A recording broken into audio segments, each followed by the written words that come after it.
Nindot Insay sa awit, The Gift of Life. Ang gihatag na grasa sa Diyos, mao grasa sa ibuk nato kinabuhi, grasa sa everlasting life na gihatag sa mga kasalanan. May gabi sa nan.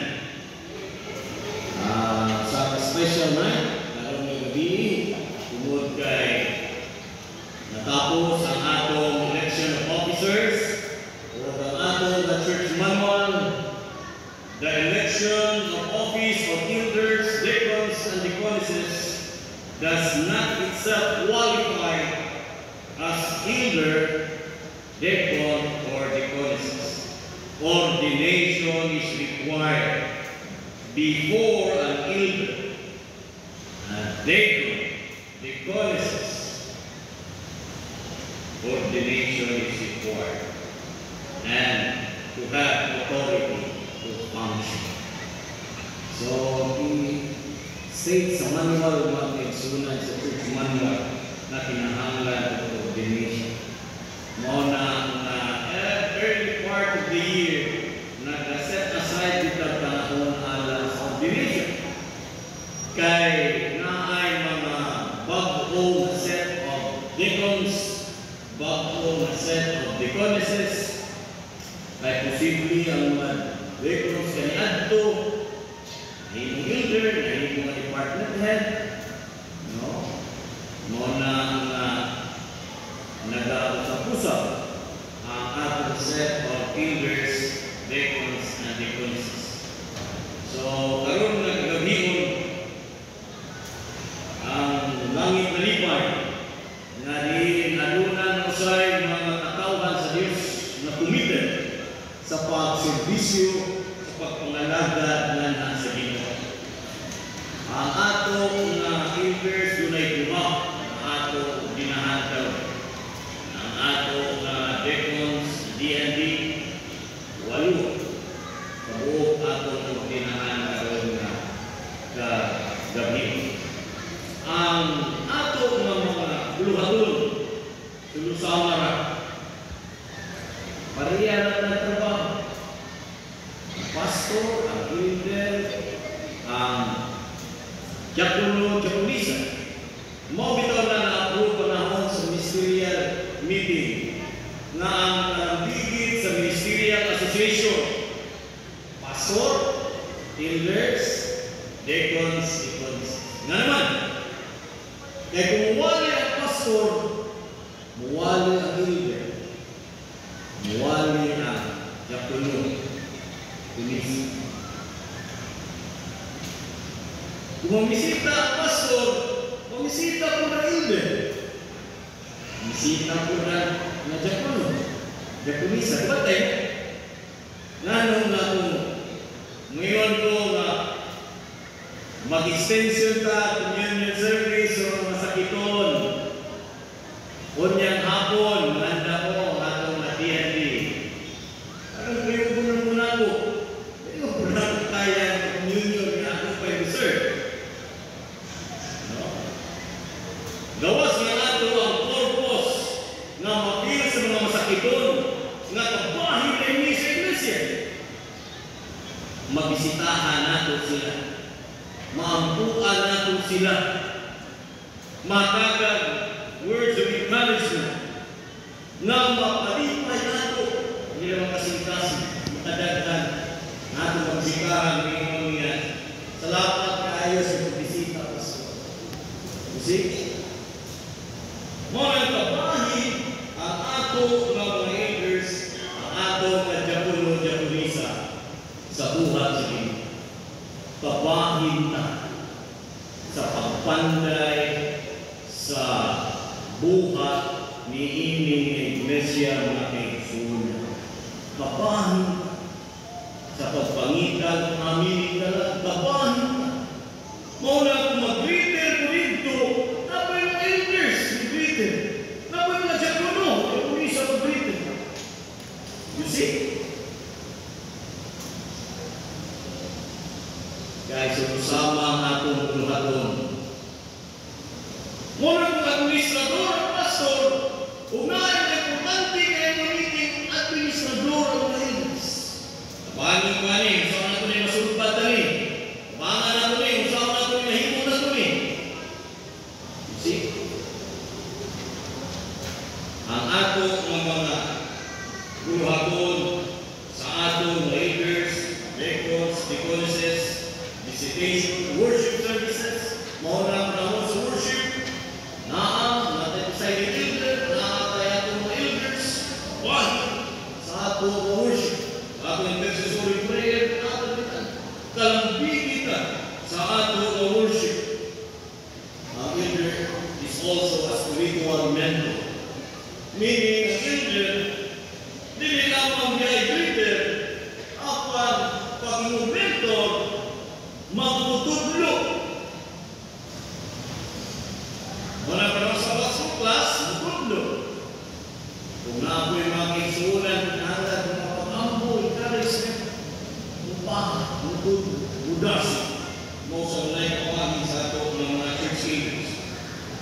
Ang ato sa mga deacons, gawa sa ilahan, pag-servisyo sa iglesia, caretaker sa church,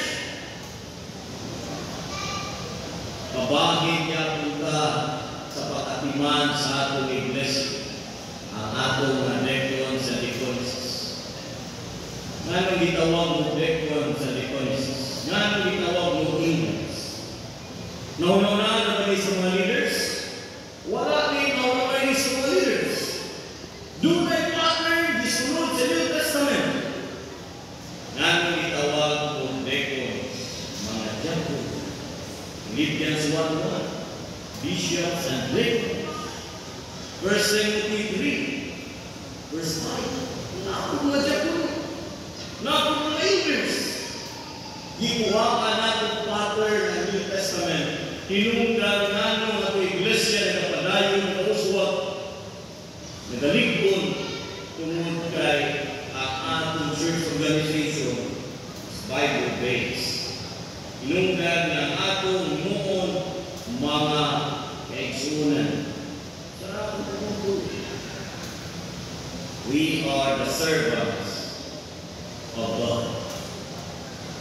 Kabahin ka ng mga alagad sa Diyos. Kabahin ka to edify the church. Kabahin ka na mahimong mga haligi ni iglesia. Mauna na atong handyung na ato magluhaton, deacons and deaconesses will work hand in hand.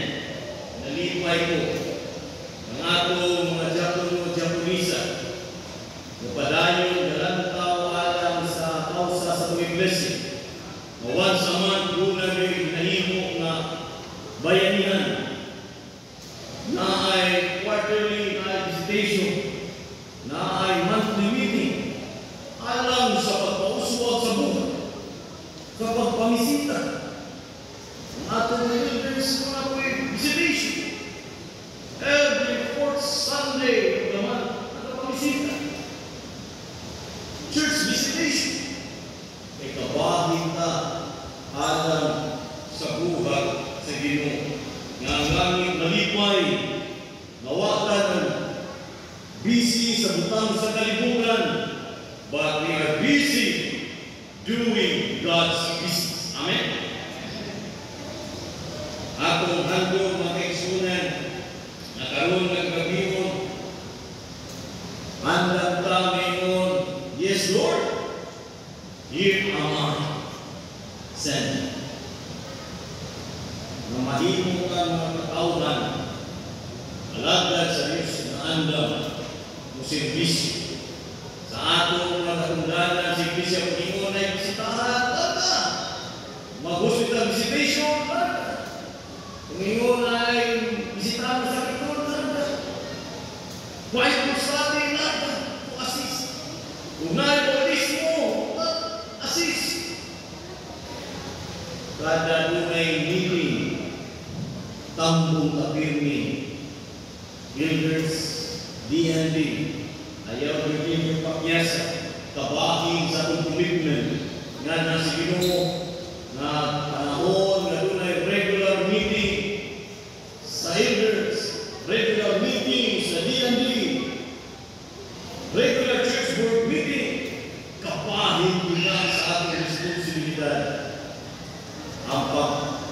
mag-attend sa ato nga mga meetings.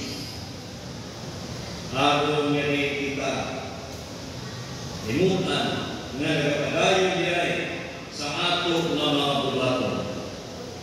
And I like the statement in John chapter 15 verse 16. It says, "Ye have not chosen you, but I have chosen you and ordained you that ye shall go and bring forth fruit, and your fruit should remain, and that whatsoever ye shall ask of the Father in my name, ye may give you, he may give you."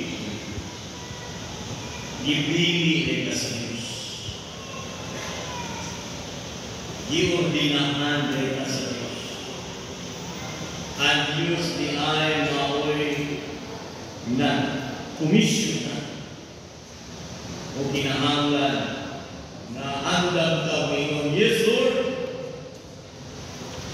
Here am I, ready to serve. Palihog tindog sa ato mga leaders, sa ato mga deacons, deaconesses, kung ba atong commitment nini tuig 2025 nga kita ngayon, yes Lord, andan ko nga moservisyo tungod alam na ito. Daghang salamat sa ato mga leaders, deacons and deaconesses na atong ipakita na atong commitment na nini tuiga 2025 magapadayon ka ng mga servisyo, magapangalaga alang sa kahinayaan sa atong Diyos. Ang iyong pagkalamin ka na nagagawin. Ako ang iyong si Pastor Oni Flores sa pag-ani alang sa ato dedicatory prayer. Apat sa diling pa ang dedicatory prayer ato imoong ordination rites. Ang piling